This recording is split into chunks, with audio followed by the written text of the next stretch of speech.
Chapter 8. On that day did the king Ahasuerus give the house of Haman the Jews' enemy unto Esther the queen. And Mordecai came before the king, for Esther had told what he was unto her. And the king took off his ring, which he had taken from Haman, and gave it unto Mordecai. And Esther set Mordecai over the house of Haman. And Esther spake yet again before the king, and fell down at his feet, and besought him with tears to put away the mischief of Haman the Agagite, and his device that he had devised against the Jews. Then the king held out the golden scepter toward Esther. So Esther arose and stood before the king, and said, If it please the king, and if I have found favor in his sight, and the thing seem right before the king, and I be pleasing in his eyes, let it be written to reverse the letters devised by Haman the son of Hammedatha the Agagite, which he wrote to destroy the Jews which are in all the king's provinces. For how can I endure to see the evil that shall come unto my people, or how can I endure to see the destruction of my kindred? Then the king Ahasuerus said unto Esther the queen, and to Mordecai the Jew, Behold, I have given Esther the house of Haman, and him they have hanged upon the gallows, because he laid his hand upon the Jews. Write ye also for the Jews, as it liketh you, in the king's name, and seal it with the king's ring. For the writing which is written in the king's name, and sealed with the king's ring, may no man reverse.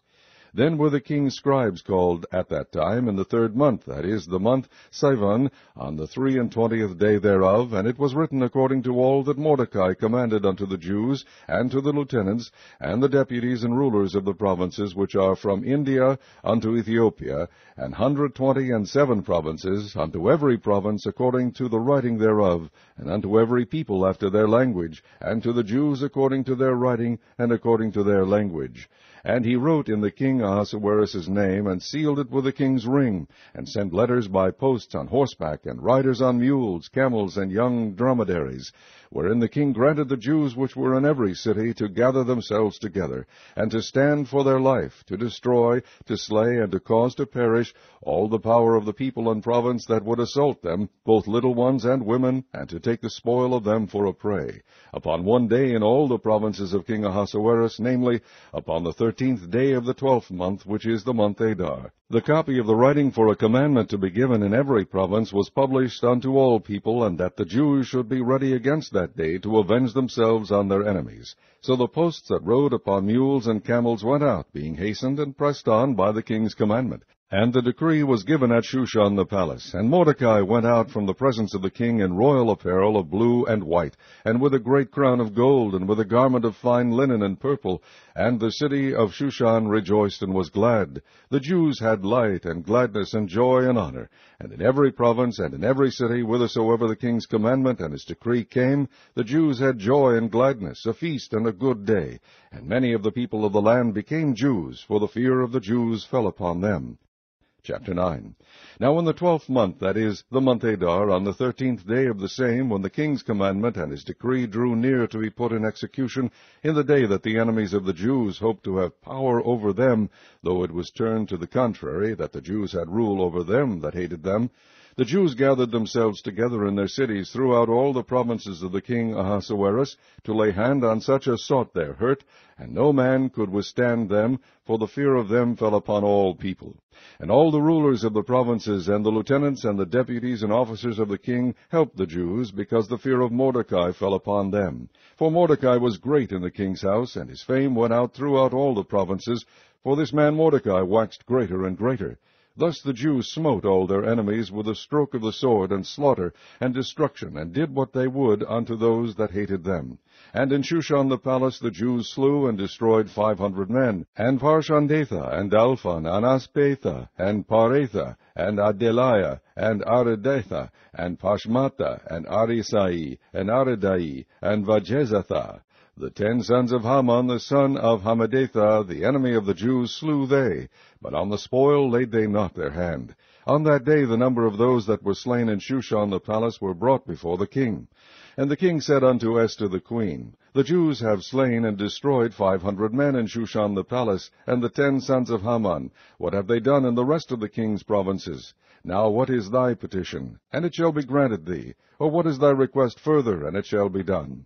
Then said Esther, If it please the king, let it be granted to the Jews which are in Shushan to do tomorrow also according unto this day's decree, and let Haman's 10 sons be hanged upon the gallows. And the king commanded it so to be done, and the decree was given at Shushan, and they hanged Haman's 10 sons. For the Jews that were in Shushan gathered themselves together on the 14th day also of the month Adar, and slew 300 men at Shushan, but on the prey they laid not their hand. But the other Jews that were in the king's provinces gathered themselves together, and stood for their lives, and had rest from their enemies, and slew of their foes 75,000, but they laid not their hands on the prey. On the 13th day of the month Adar, and on the 14th day of the same, rested they, and made it a day of feasting and gladness. But the Jews that were at Shushan assembled together on the 13th day thereof, and on the 14th thereof, and on the 15th day of the same they rested, and made it a day of feasting and gladness. Therefore the Jews of the villages that dwelt in the unwalled towns made the 14th day of the month Adar a day of gladness and feasting, and a good day, and of sending portions one to another. And Mordecai wrote these things, and sent letters unto all the Jews that were in all the provinces of the king Ahasuerus, both nigh and far, to establish this among them, that they should keep the 14th day of the month Adar, and the 15th day of the same yearly, as the days wherein the Jews rested from their enemies, and the month which was turned unto them from sorrow to joy, and from mourning into a good day, that they should make them days of feasting and joy, and of sending portions one to another, and gifts to the poor. And the Jews undertook to do as they had begun, and as Mordecai had written unto them, because Haman the son of Hammedatha the Agagite, the enemy of all the Jews, had devised against the Jews to destroy them, and had cast Pur, that is, the lot, to consume them and to destroy them. But when Esther came before the king, he commanded by letters that his wicked device, which he devised against the Jews, should return upon his own head, and that he and his sons should be hanged on the gallows. Wherefore they called these days Purim, after the name of Pur. Therefore, for all the words of this letter, and of that which they had seen concerning this matter, and which had come unto them, the Jews ordained, and took upon them, and upon their seed, and upon all such as joined themselves unto them, so as it should not fail, that they would keep these 2 days according to their writing, and according to their appointed time every year, and that these days should be remembered and kept throughout every generation, every family, every province, and every city, and that these days of Purim should not fail from among the Jews, nor the memorial of them perish from their seed. Then Esther the queen, the daughter of Abihail, and Mordecai the Jew, wrote with all authority to confirm this second letter of Purim. And he sent the letters unto all the Jews to the 127 provinces of the kingdom of Ahasuerus, with words of peace and truth, to confirm these days of Purim in their times appointed, according as Mordecai the Jew and Esther the queen had enjoined them, and as they had decreed for themselves and for their seed the matters of the fastings and their cry. And the decree of Esther confirmed these matters of Purim, and it was written in the book. Chapter 10. And the king Ahasuerus laid a tribute upon the land and upon the isles of the sea, and all the acts of his power and of his might, and the declaration of the greatness of Mordecai, whereunto the king advanced him, are they not written in the book of the chronicles of the kings of Media and Persia? For Mordecai the Jew was next unto King Ahasuerus, and great among the Jews, and accepted of the multitude of his brethren, seeking the wealth of his people, and speaking peace to all his seed.